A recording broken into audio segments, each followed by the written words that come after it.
Vamos a hablarles ahora de un trabajo de investigación que ha sido premiado. Tiene que ver con el ruido en las aulas que van nuestros niños habitualmente.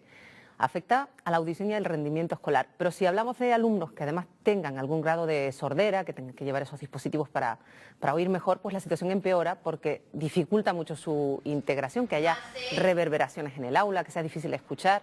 En general, las aulas canarias pues no sufren contaminación acústica del exterior, pero sí del interior. El propio ruido de los niños, que puede alcanzar niveles perjudiciales. Por eso, una investigación sobre el ruido en las aulas de la Fundación Canaria Dr. Barajas, para mejorar la calidad de los niños con sordera, propone una técnica que sería una especie de sistema de frecuencia modulada, un sistema que les vamos a explicar esta mañana.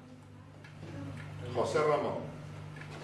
Por un trabajo de esta fundación, pues ha sido premiada precisamente por la Federación Española de Personas con Sordera, concretamente Confederación Española de Familias con Personas Sordas. Ha otorgado ese premio a la Fundación Barajas y a Fran Senker, que es psicólogo y especialista en audición y lenguaje de esa Fundación Canaria, doctor Barajas. ¿Qué tal, señor Senker? Gracias por acompañarnos. Decimos que estar en un aula, ya de por sí hay ruido en un aula donde hay niños pequeños, pero si en esa aula hay un niño que tiene pues, un audífono o un implante coclear, puede ser muy complejo que ese niño, que es lo que sería ideal, se integrara porque probablemente no entienda bien lo que le está diciendo el profesor, ¿no? Sí, efectivamente, un aula como las que tenemos nosotros en Canarias, que en principio no están en sitios donde haya mucho ruido, pero sí han sido construidas con materiales muy reflectantes. Son materiales un poquito que al ser diseñadas han buscado que prime que sean luminosas, que sean frescas,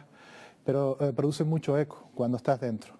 Y ese eco dificulta la comprensión, dificulta y hace que los profesores tengan que hablar alto y si encima se suma que puedas tener algún tipo de discapacidad, pues se puede complicar el que pueda seguir una aula, claro, una clase normal. Cuando en una clase puede haber un niño que tenga una discapacidad auditiva compleja, pero que luego tenga su dispositivo, pues bien un implante o bien un audífono. El problema es que incluso si el profesor chilla, esto puede ser que no haga que el niño entienda bien, porque su problema de audición, pues claro, se corrige por medio de un aparato que con esas vibraciones pues no llega bien el sonido. Esto puede hacer que el niño no pueda seguir al ritmo de sus compañeros el día a día, ¿no? Sí, no, claro, pasa, digamos, estos aparatos no pueden resolver todo tipo de situaciones, es decir, en las distancias cortas pues pueden funcionar relativamente bien, pero ya en una dinámica de un aula en el que el profesor se puede dar la vuelta, explicar hacia la pizarra. Claro, pues lo entonces, normal, pasear por el aula. Claro, ahí pues puede haber una situación un poco que si estamos hablando de una clase que puede durar una media hora, 20 minutos o 45 minutos, a partir de determinado tiempo pues ya hay una cierta fatiga y que cueste seguir la clase, ¿no? Por eso la Fundación Barajas con la Consejería de Educación y llevan tiempo con un proyecto que ha sido precisamente el reconocido con este premio que se entrega pues la semana que viene. Es un sistema de FM, ¿no? Es muy sencillo en principio, sí, pero ayuda a los niños. Lo que tenemos puesto aquí es un micrófono que lleva el profesor y luego los alumnos pues reciben directamente el audio o el sonido, lo reciben directamente en su aparatito. Y eso está funcionando y claro, ha demostrado que los niños en ese caso pues pueden ser perfectamente capaces de seguir la clase sin esos problemas que sí, tienen, ¿no? Llevamos ya unos 2 o 3 años, un poquito más quizás, en el que se estableció el problema, se buscó la solución, la consejería propuso que tuviéramos a disposición este tipo de herramientas, se instauraron dentro de las aulas y realmente hemos encontrado que hay una eficacia en este tipo de recursos porque facilita bastante lo que es la integración del niño dentro del aula. Claro, porque ahora, en ese caso, en el caso típico de un profesor, a un niño de 6, 7 años o 10, los que tenga que girarse hacia la pizarra para explicar cualquier cosa, ya el niño escuchará perfectamente la voz del profesor, sin las interferencias que supone, que no son nada para un niño normoyente, pero que sí son importantísimas para un niño con un audífono, ¿no? No, incluso se está generalizando el uso en otros países que ya llevan un poquito más de tiempo aplicando este tipo de tecnología con niños con otro tipo de discapacidades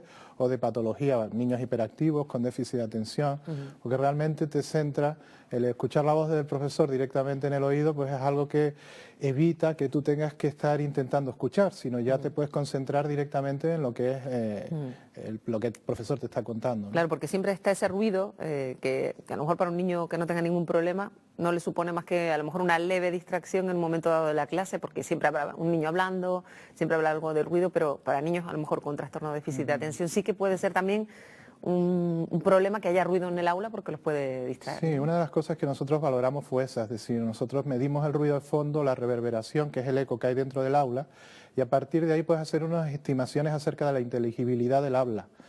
Y en un niño normoyente, en las aulas que tenemos, estamos hablando de que pueden llegar perfectamente un 80, 90, 100% de inteligibilidad. Pero un niño con una discapacidad auditiva va a llegar a un 50 solo. El resto va a tener que esforzarse por tratar de comprenderlo. Y eso va a hacer que no atienda, porque se está dedicando a traducir, se está dedicando a intentar oír. Entonces le es más difícil llegar a la haciendo un comprensión. esfuerzo extra y que a lo mejor pues le dificulta aprender pues nuevos conceptos o nuevas cuestiones que le están...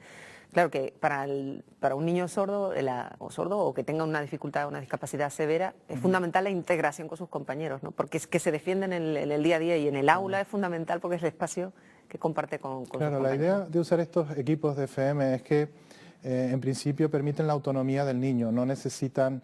hay otras opciones que son más arquitectónicas, modificar el aula, pero este tipo de modificaciones no favorece la integración del niño dentro del aula, porque digamos que entonces crearíamos un aula específica para este tipo de niños y lo que se ha buscado siempre es la integración en aulas normales. Entonces este tipo de sistemas, pues como el niño lo puede llevar de una aula a otra, no necesitamos estar haciendo ningún tipo de modificación arquitectónica. ¿Se trata de un sistema caro o no? En principio no lo Sí, parece. no, sí, son sistemas caros, bastante caros, porque toda esta tecnología se desarrolla para grupos de personas que son pocas, ¿no? Y están fabricadas prácticamente en Europa, en empresas que dedican mucha inversión a investigación y es un recurso que no es barato. El premio me imagino que estarán satisfechos en la Fundación Canaria Doctor Barajas y usted en particular que ha sido el autor del estudio, porque se les haya reconocido, porque llevan tanto tiempo trabajando para la mejora de la calidad de vida de las personas con sordera, que esto será, imagino, una satisfacción, ¿no? Sí, la verdad que sí, porque la Fundación y la Clínica Barajas pues tiene más de 100 años en Canarias, una de las primeras clínicas privadas que hay en España, y el esfuerzo que se ha hecho a lo largo de todo este tiempo por trabajar por la discapacidad auditiva ha sido importante, ¿no? Pues Franzen, que es un placer tenerla aquí, enhorabuena y enhorabuena a toda la labor que realiza la Fundación Canaria Doctor Barajas y enhorabuena por este premio. Muchísimas gracias a ustedes por invitarnos.